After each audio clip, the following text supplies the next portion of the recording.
E aí galera, tudo bem com vocês? Vamos aí para mais um giro de notícias sobre o Cruzeiro com questões importantes que têm movimentado o ambiente do nosso clube. Meu nome é Emerson Araújo, esse é o canal 6x1 e desde o início eu peço para você deixar o like no vídeo, se inscrever no canal caso ainda não seja inscrito e usar os comentários para deixar a sua opinião sobre cada um dos temas. O primeiro deles vai ser Lucas Silva, tá? Que hoje definitivamente teve concluída aí a sua segunda passagem pelo Cruzeiro. Segundo, a própria versão do clube, o Cruzeiro tentou uma renovação do empréstimo junto ao Real Madrid, o clube espanhol não aceitou. Com isso, o Lucas Silva então não jogará mais pelo Cruzeiro. O contrato dele ia até agora dia 30 de junho, contrato de empréstimo aí ao Cruzeiro. Como ele não vai ficar, o clube já liberou o Lucas. Inclusive ele se reapresentou com o grupo, então havia ainda uma pequena expectativa de que ele pudesse seguir aqui. Não deu certo, agora a gente vai ter que aguardar para ver o que o Lucas vai fazer da carreira, até porque não é provável que ele siga no Real Madrid. O time espanhol já deixou bem claro que não pretende utilizá-lo por lá e é bem provável que tente uma negociação do Lucas, seja uma venda ou um novo empréstimo. Eu particularmente torço para que o Lucas fique na Europa.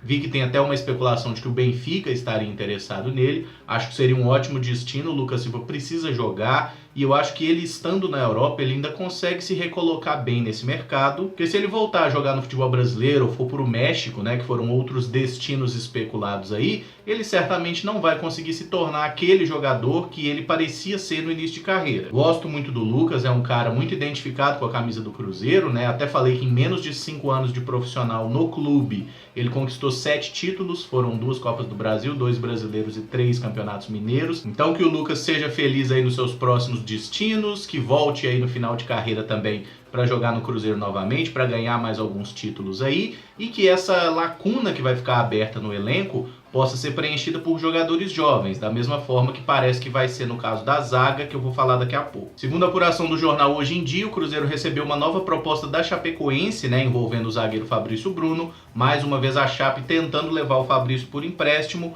O Cruzeiro recusou novamente a oferta, valendo ressaltar que o Fabrício Bruno jogou as últimas 2 temporadas lá na Chapecoense, 2017 e 2018. Chegou a viajar para Chapecó, porque tinha a possibilidade dele ser emprestado mais uma vez ao clube de Santa Catarina em 2019. Ele começou a pré-temporada lá em Chapecó, mas o Cruzeiro pediu o retorno dele quando negociou o Manuel. Então o Fabrício voltou, compôs o elenco aí nessa primeira parte da temporada, jogou muito pouco até aqui, teve pouquíssimas oportunidades, mas a expectativa agora é de que o Fabrício passe a ter mais chances, até porque o Murilo foi recentemente negociado e esse inclusive é um dos fatores que faz com que não seja minimamente razoável liberar o Fabrício. Até porque hoje ele é o terceiro zagueiro, A gente tem o Dedé e o Léo, que são os titulares, o Fabrício Bruno, que é a primeira opção de backup para qualquer um dos dois, e 2 garotos. O Kaká, que era o 5º zagueiro e agora deve passar a ser essa 4ª opção. Estava na hora, o Kaká ainda não jogou nenhuma partida esse ano, considerando o time profissional, que pelo Sub-20 ele jogou bastante,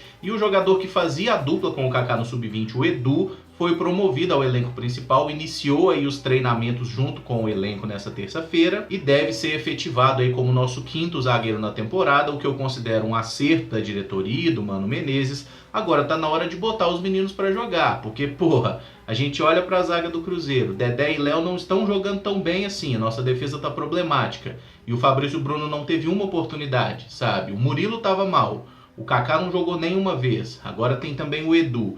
E vale ressaltar que tanto o Fabrício, quanto o Kaká e quanto o Edu são jogadores que têm grande potencial. Na base do Cruzeiro eles eram donos da defesa em algum momento. Então a qualidade técnica existe. Eu acho que está na hora de dar oportunidade. É claro que o Dedé e o Léo são jogadores muito importantes na história do Cruzeiro, ninguém questiona isso, mas eles não precisam ser titulares em todos os jogos, especialmente quando eles não estão jogando tão bem. Aí vale ressaltar que além do Edu, o lateral direito o Everton, o volante Adriano e o meia Maurício estão também trabalhando com o elenco principal do Cruzeiro nesse período de treinamentos. E falo desses 4 porque eles não foram oficialmente promovidos ao elenco principal, mas eles estão trabalhando com o time principal e são também opção para o Mano. Já no caso do atacante Vinícius Popó, do volante Ederson e do meia Michel, esses foram de fato promovidos ao time principal e às vezes jogam pelo Sub-20, Acabaram jogando muito mais pelo Sub-20 do que pelo time principal. Mas esses já estão consolidados como atleta do time de cima. O próprio Kaká também estava nessa situação, seleção, né? Um jogador do principal, mas que acabou jogando só pelo Sub-20 esse ano. Vocês lembram da Primeira Liga, né? O torneio que era quase uma Copa Sul Minas, né? Que surgiu ali em 2016,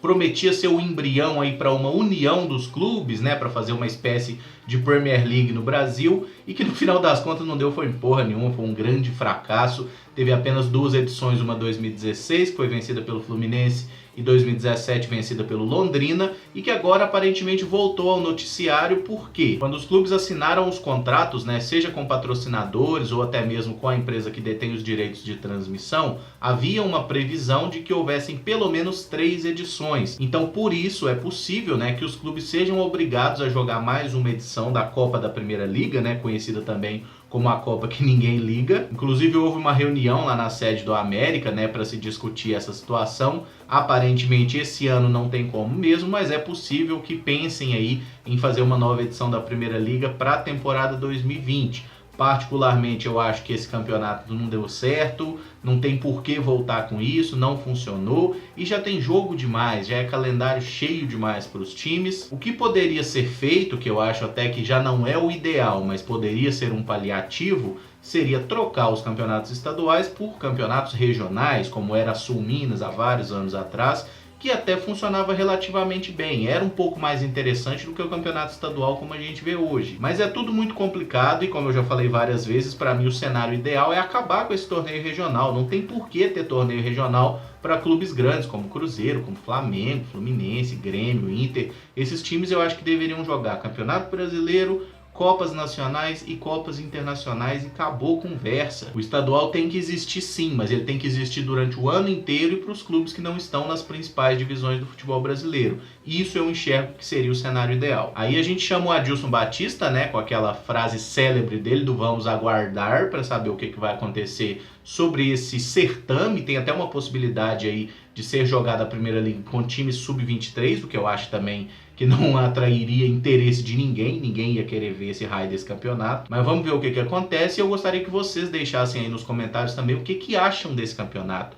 Se vale a pena fazer a Primeira Liga no lugar do estadual, se tem que acabar com esse trem, se vale a pena fazer ele diluído na temporada igual aconteceu em 2017, né, que a gente fez uns jogos lá em janeiro, fevereiro, e depois a fase final foi lá em setembro. Enfim, deixa aí nos comentários, vamos trocar uma ideia sobre essas hipóteses. E por fim, o vice-presidente do Cruzeiro, né, o Ronaldo Granata, deu uma entrevista interessante lá para a Rádio 98, em que ele falou grosso sobre alguns aspectos da diretoria do Cruzeiro, falou por que ele rompeu a relação com o atual presidente Wagner Pires, né, que ele é o segundo vice-presidente, mas acabou se afastando da diretoria por discordar da forma como as coisas estavam sendo tocadas. Segundo o próprio Granata, o Cruzeiro vive aí a maior crise da história, não apenas do Cruzeiro ou apenas do futebol brasileiro, mas talvez a maior crise do futebol mundial no momento, coisa que eu nem duvido, e ressaltou que haverá um novo pedido de afastamento da diretoria sendo feito por conselheiros nessa quarta-feira, né? Porque a gente já teve aquele primeiro pedido em carta, que não deu em nada,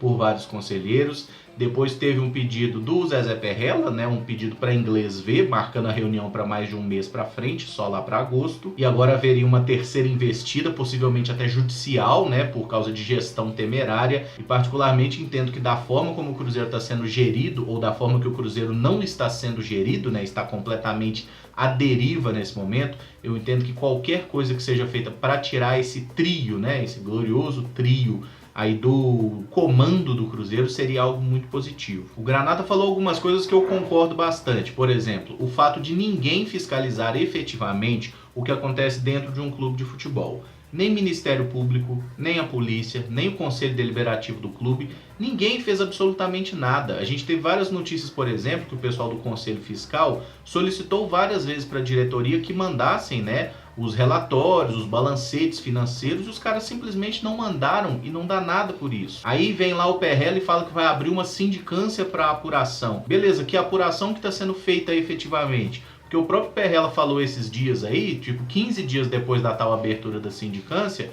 que os documentos que foram solicitados à diretoria não tinham sido entregues. E aí? Sabe, quem é que fiscaliza esses caras? E isso não é só no Brasil, em vários outros lugares do mundo também. O meio do futebol, ele é tão marginalizado, talvez a melhor palavra não seja marginalizado, mas ele é colocado de uma forma que ninguém fiscaliza, e o futebol acaba se tornando um terreno muito propício para criminosos, justamente porque ninguém cuida. Uma das coisas que o Granata falou, né, é que aí o presidente Wagner Pires estaria, de certa forma, amarrado no Ittair e no Serginho. Ele não deu muitos detalhes sobre isso, mas aí abre aquela reflexão, né? O que será que esses camaradas têm aí do presidente para mantê-lo amarrado com eles? Porque alguma coisa grande tem nessa história. Não há nenhuma justificativa, por exemplo, para o Wagner não ter mandado o Ittair embora e o próprio Serginho, sabendo de tudo que rolou, de como toda a opinião pública está contra esses camaradas. Uma atitude inteligente de qualquer presidente nessa hora seria, de certa forma, tirar o dele da reta e jogar a culpa nos caras, né? Especialmente no Ittair Machado, que é quem mandava e desmandava lá dentro. Mas o que o Wagner fez? Abraçou Ittair e Serginho e falou: vamos junto, cara, aqui é nós, ó, nosso grupinho aqui. E dessa forma, pelo menos o que tem a minha torcida é que se esse trio vai ficar junto, que caia junto. Nesse aspecto eu discordo totalmente do que o Granata fala, que ele mostra que de certa forma ainda acredita na capacidade do Wagner Pires de dar a volta nessa situação.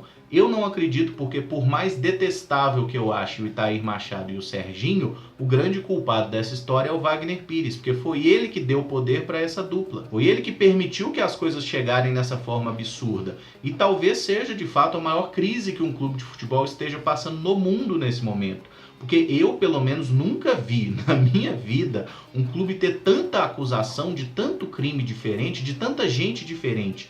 É isso aqui, é coisa com conselho, com torcida organizada, com vice-presidente, com diretor, com o próprio presidente, aí é polícia federal, aí tem até nego sendo preso porque não paga pensão. É bizarro, assim, parece que estão de fato tentando gabaritar o Código Penal inteiramente, né? Mas a gente tem que lembrar também uma outra coisa do Granata, que é o seguinte: se cai aí os investigados, né, por irregularidades, que seriam imediatamente o presidente Wagner Pires e o primeiro vice, que é o Hermínio Lemos, quem assume a diretoria do Cruzeiro é o Ronaldo Granata. Então a gente não pode ser ingênuo de achar que ele dá essa entrevista falando forte contra a diretoria, sendo uma pessoa que não tem nenhum interesse. É claro que ele tem interesse e é claro que ele também adoraria ser o novo presidente do Cruzeiro. Um cara que está envolvido na política dessa forma, ele tem essa vontade, sim. Eu não conheço esse camarada, não sei da competência profissional ou do histórico dele. O que a gente sabe até agora é que ele, pelo menos, não está sendo citado nessas irregularidades. Então ele parece que nesse caso especificamente não tem culpa no cartório. Agora, eu não boto a mão no fogo por ninguém, não confio em ninguém que esteja no meio dessa galera e entendo que uma coisa é essencial que todos nós cruzeirenses tenhamos bem claro na nossa cabeça, é que não existe nenhuma pessoa que vai chegar e resolver a situação como um rei Midas, como um cara assim, um salvador da pátria.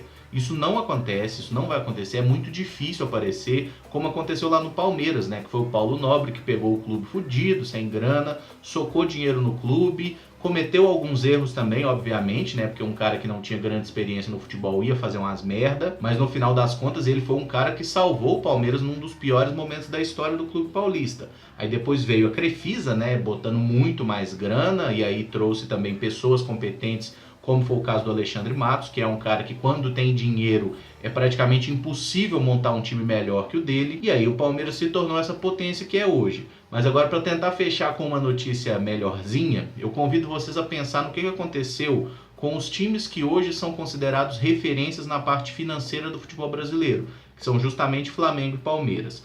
No caso do Palmeiras, houve um aporte financeiro muito grande, houve a construção do estádio, que também ajudou bastante, mas no caso do Flamengo, a gente tem um exemplo que pode ser um pouco mais palpável para a realidade do Cruzeiro. O time carioca tem algumas facilidades em relação ao nosso, né, coisas que a gente não vai conseguir atingir. Por exemplo, o mesmo valor em patrocínios, uma arrecadação absurdamente alta, até pelo tamanho da torcida, e nesse aspecto, para o Flamengo, foi muito mais fácil se recuperar financeiramente do que será para o Cruzeiro. Se eles conseguiram arrumar a casa em 5 anos, a gente deve demorar uns 10. O problema é, tem que ser feito um trabalho. E no caso do Flamengo, não foi o Bandeira de Melo que fez milagre lá, não. O Bandeira de Melo foi apenas um dos caras que compunha um grupo de pessoas que amam o clube e têm competência em alguma área, seja na gestão, seja na parte de economia, enfim, eram várias pessoas que tinham alguma competência, o interesse em ajudar o clube e resolveram unir forças. Mesmo que hoje boa parte dessas pessoas já tenham brigado, criado várias linhas diferentes lá,